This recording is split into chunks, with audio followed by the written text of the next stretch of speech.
하나님 말씀은 시편 64편입니다. 시편 64편 1절 말씀부터 말씀 보도록 하겠습니다.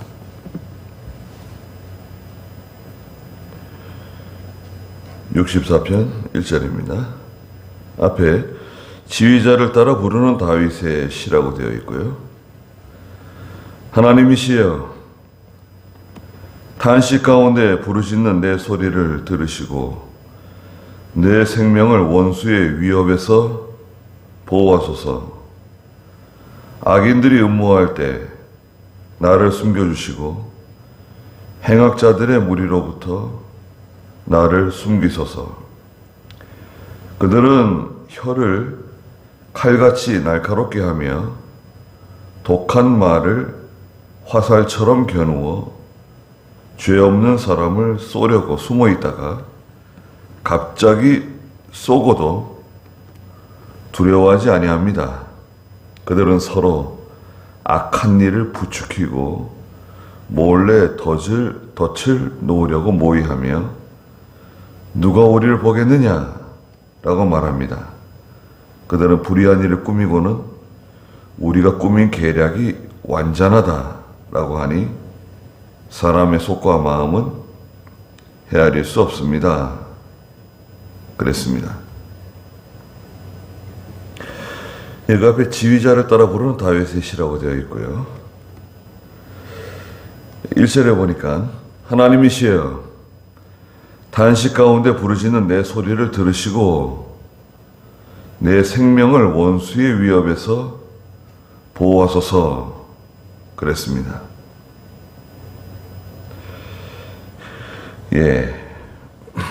1절과 2절에서 다윗이 하나님께 간절히 기도하는 내용인데요. 탄식 가운데 부르짖는 내 소리를 들어달라고 탄식합니다. 성도의 탄식, 하나님께 탄식하며 간절히 기도합니다. 생명은 하나님께서 보호하신다. 내 생명을 원수의 위협에서 보호하소서. 생명은 하나님께 달려 있습니다.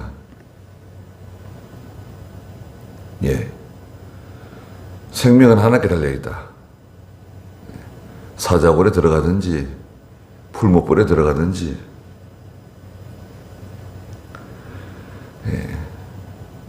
생명은 하나님께 달려 있기 때문에 생명에 연연하지 말고 우리가 피할 수 있으면 피해야 되겠죠. 엘리야도 아합 왕이 또 이세벨이 죽이려고 할 때 일정 기간 동안 피했죠. 피했는데 얼마나 힘든지, 얼마나 비굴하고, 이게 하나님의 종이, 하나님의 선지자가 이렇게 도망다니고 피하고 것에 대해서 얼마나 힘들었겠습니까? 어떤 사람은 붙잡혀 죽임당하는데, 그러면서도 일정 기간 동안 하나님께서 그리 시냇가로 사르밧 과부에게로 가라고 또 말씀하시고, 2절에 악인들이 음모할 때 나를 숨겨주시고 행악자들의 무리로부터 나를 숨기소서. 악인들이 모여서 음모를 꾸며요. 이렇게 저렇게 하자, 이렇게 하자. 자기들이 음모를 꾸밀 때 하나님께서 우리를 보호해달라고 기도합니다. 악한 사람들도 열심히 있어요. 악을 행하는 사람들도 연구하고 열심히 연구하고 의논하고 그렇게 해서 악한 일을 하는 겁니다. 그냥 충동적으로 하는 게 아니죠. 악한 일을 하는 사람도 수고를 많이 하는 겁니다. 마귀에게 이용당하는 사람도요, 애를 많이 쓰는 거예요. 나름대로. 3절에 그들의 혀를 칼같이 날카롭게 하며 독한 말을 화살처럼 겨누어 죄 없는 사람을 쏘려고 숨어 있다. 그랬습니다. 혀를 아주 날카로운 칼같이 독한 말을 화살처럼 겨누고, 혀를 그냥 아주 날카롭게, 아주 날카롭게 사람 마음속에 비수를 꽂는 거죠. 독한 말로 화살처럼 쏘는 거예요. 그건 그 사람을 위하는 말이 아니에요. 그 사람을 위하는 말도 있죠. 우리 책망을 받을 때 그게 힘들잖아요. 근데 이 악한 사람들의 말은 그 사람을 위해서 하는 말이 아닙니다. 저 사람이 하는 말이 나를 위해서 하는 말이냐, 나를 미워해서 하는 말이냐, 나를 죽이려고 하는 말이냐, 알 수 있잖아요. 그 사람의 행동, 태도 보면 알 수 있잖아요. 죄 없는 사람을 쏘려고 은밀하게 숨어 있다가 갑자기 쏘는 거예요. 그리고도 두려워하지 않는다. 하나님 두려워하지 않습니다. 하나님 두려워하지 않고 너무나 태연해요. 그렇게 악한 짓을 하고 못된 짓을 해도 태연하고,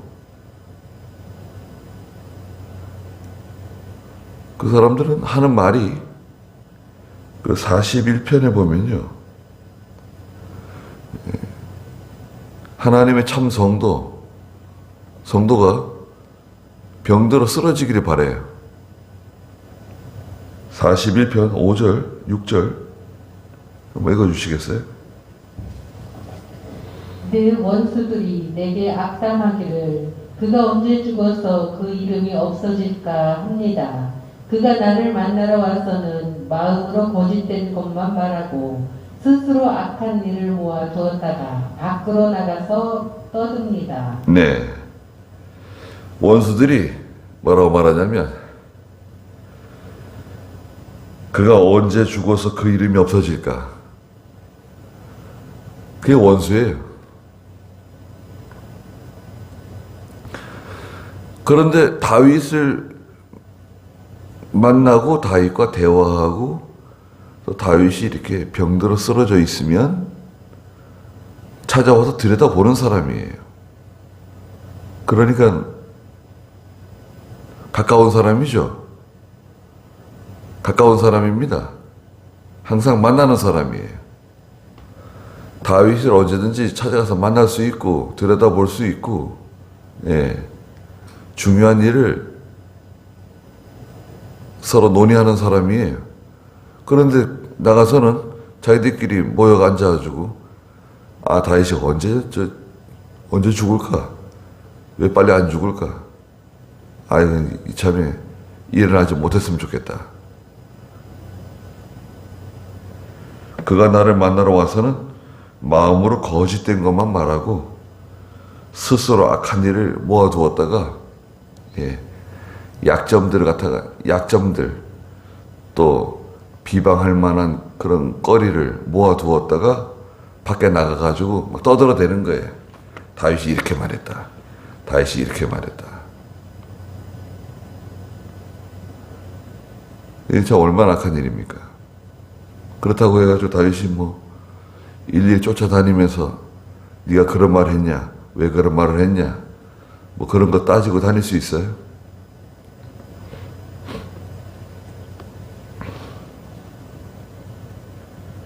오늘 64편 5절에 그들은 서로 악한 일을 부추기고 몰래 덫을 놓으려고 모의하며 누가 우리를 보겠느냐 말한다는 겁니다.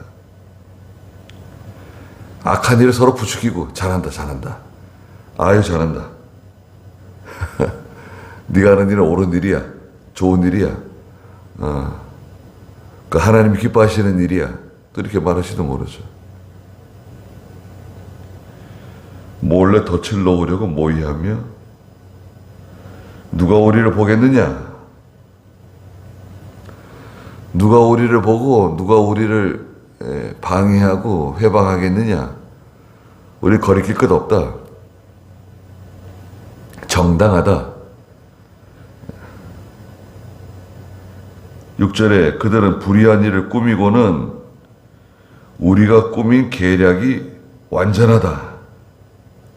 야, 우리가 만든 계획은 완전하다. 틀림없다. 이대로 하면 된다. 계획을 얼마나 열심히 잘 세웠는지 6절 마지막에 사람의 속과 마음은 헤아릴 수 없습니다. 악한 일을 하는 사람도 연구 많이 하는 겁니다. 자기들끼리 둘러앉아가지고 연구하고 논의하고 좋은 아이디어를 내고 이렇게 하자 저렇게 하자 이렇게 하면 우리가 이길 수 있다 이렇게 하면 더 효과적이다. 연구 많이 하는 겁니다. 계획을 철저하게 세우고 그렇게 해서 일을 하는 겁니다. 그러니까 사람의 마음, 사람의 속과 마음 헤아릴 수가 없다. 악한 일을 그 속에 숨기고 있는데 겉으로는 손을 내밀고 서로 인사하고 서로 좋게 지내지만 그 마음속 깊은 곳에는 뭔가 악한 일을 계획하는 거예요. 그러나 자 이제는 하나님께 이제 공이 넘어간 거예요. 7절에 그러나 하나님께서 그들에게 화살을 쏘시니 자 이제 이게 이제 중요합니다. 자기들이 혀를 칼같이 날카롭게 하고 독한 말을 화살처럼 겨누어서 사람들을 쏘고 상처 주고 피 흘렸는데 하나님께서 그들에게 화살을 쏘신다는 거예요. 이건 어떻게 되는 겁니까? 이거는 뭐 피할 수 없어요. 이 화살에 맞으면은 못 견뎌요. 무서운 화살입니다. 그들이 순식간에 상처를 입으며 그들이 자신들의 혀 때문에 넘어지니 자기들의 혀 때문에 자기들이 넘어져요. 혀를 칼같이 날카롭게 그 벼슬을 세워놨는데 그 날카로운 그 칼 때문에 자기들이 넘어져요. 자기들이 상처를 입어요. 그들을 보는 자는 모두 도망칠 것입니다. 예. 옆에 같이 둘러앉아가지고 서로 모의하고 서로 악한 일을 꾸미던 사람들이 다 달아난다는 거예요. 깜짝 놀래가지고. 하나님이 계신가 보다. 야, 하나님이 다윗을 도와주시는 거 봐라. 큰일 났다 이제. 하나님이 화살을 쏘시면 화살을 맞는 사람도 있지만 그 옆에 있는 사람들 같이 수근수근하던 같이 의논하고 같이 계획을 세우고 같이 즐겁게 악한 일을 계획하고 꾸미던 사람들이 깜짝 놀래가지고 다 달아난다는 거예요. 9절에 모든 사람이 두려워하여 하나님께서 하신 일을 선포하며 그분의 행하신 일을 깊이 생각할 것입니다. 자, 모든 사람들이 그 되어진 일을 보고 두려워한다는 것입니다. 야, 하나님이 두렵다. 하나님 하시는 일 봐라. 하나님 얼마나 무서우냐. 하나님이 하시는 일을 깨닫게 돼요. 야, 하나님이 계신가 보다. 하나님이 저 사람을 도와주시는가 보다. 다 두려워하게 되고 하나님께서 하신 일을 선포해요. 여기저기 막 소식을 퍼나릅니다. 아, 이런 일이 있었대. 아, 이렇게 됐대. 그 사람이 뭐 죽었대. 그 사람이 쓰러졌대. 그 사람 뭐 자녀가 이렇게 됐대. 막 소식이 뭐 얼마나 빨리 퍼지는지 모릅니다. 예, 선포하고 그분의 행하신 일을 깊이 생각할 것입니다. 하나님이 하시는 일을 깊이 생각하는 거예요. 그 되어진 일들을 깊이 생각하는 사람들이 생깁니다, 이제. 야, 하나님이 이렇게 하시려고 그러셨구나. 야, 하나님이 다 알고 계셨구나. 다 보고 계셨구나. 저 사람들이 하는 말을 다 듣고 계셨구나. 사람들이 다 알게 될 때가 와요. 예. 그 얼마나 무서운 일입니까? 하나님이 하시는 일을 다 생각하고 다 알게 되고 다 두려워할 때가 옵니다. 하나님이 정말 저렇게 하시는구나. 10절에 의인은 여호와로 말미암아 기뻐하며 그분께 피할 것이니 마음이 올바른 사람은 모두 그분을 찬양할 것입니다. 여호와로 말미암아 기뻐하는 사람, 그 사람이 의인이라는 거예요. 하나님으로 말미암아 기뻐하는 사람, 하나님으로 말미암아 즐거워하는 사람, 믿음으로 하는 일에 기뻐하고 성경대로 하는 것을 좋아하고 죄를 미워하고 죄인들과 함께 섞이지 않고 믿음으로 하는 일을 좋아하는 사람. 우리는 어떻습니까? 믿음으로 하는 일을 좋아하고 믿음이 아닌 거, 하나님이 기뻐하지 않는 거,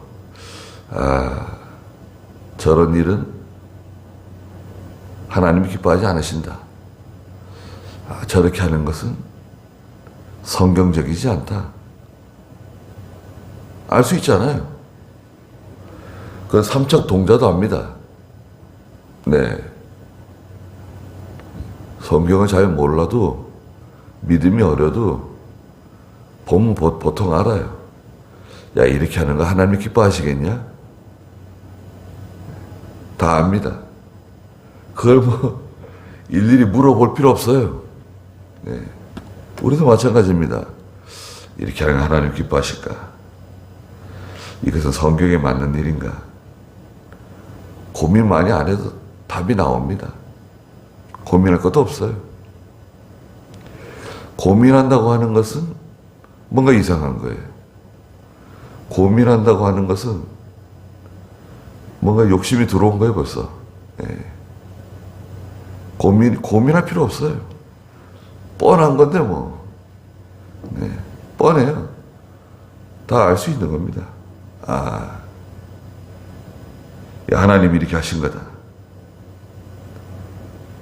의인은 여호와로 말미암아 기뻐하고 그분께 피한다. 하나님께 피합니다.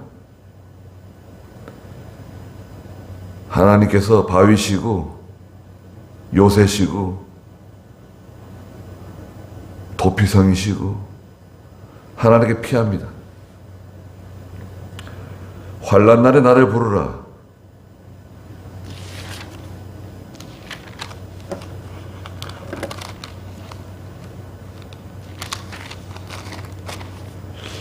뒤에 환난 날에 내게 응답하시고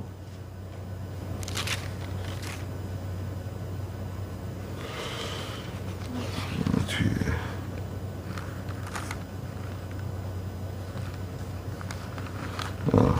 날마다 우리 짐을 지시는 주님. 거기 68편 19절 한번 좀 읽어주시겠어요? 68편 19절. 날마다 우리의 짐을 지시는 주님 곧 우리의 구원이신 하나님을 송축하여라. 셀라. 네. 날마다 우리 짐을 져주시는 무거운 짐이 있는데, 무거운 짐, 아까 찬송에도 있었잖아요. 무거운 짐을 지고 갈 때 그 무거운 짐을 다 주님께 맡기는 거예요. 무거운 짐, 환난 날에 내가 해결할 수 없는 거 하나님께 맡기는 겁니다. 그리고 나는 믿음을 해나가면 돼요. 예. 그러면 마음이 올바른 사람 모두 하나님을 찬양하게 될 거다. 마음을 바로 써야 됩니다. 마음을 바로 써야 된다. 양심을 써야 된다. 마음을 바로 쓰고, 예. 이게 하나님이 기뻐하시는 일이냐? 모든 일 바로 해 나가는 겁니다. 그때 하나님께서 기뻐하십니다. 거기까지 하죠. 기도하겠습니다. 거룩하신 하나님, 악한 자들이 모여서 그들의 입을 날카로운 칼과 같이 그 칼을 사용하고 그들의 말은 독한 화살처럼 사람들을 쏘지만 또 그들이 열심히 모여서 연구하고 또 논의하고 악한 일을 계획할지라도 하나님께서 그들에게 화살을 쏘실 때가 온다고 말씀하셨습니다. 그것은 두려운 일이고 무서운 일로 나타나기 때문에 사람들이 그것을 보고 다 달아나게 될 것이라고 말씀하셨습니다. 의인은 여호와로 말미암아 기뻐하고 하나님께 피하는 사람이라고 말씀하셨습니다. 하나님으로 기뻐하고 하나님의 뜻대로 행해서 모든 일을 능히 감당할 수 있는 저희가 다 되게 해주시옵소서. 오늘도 귀한 하루 주셨사오니 하나님이 함께 해주시고 저희들을 보호해 주시옵소서. 예수님의 이름으로 기도드리옵나이다. 아멘.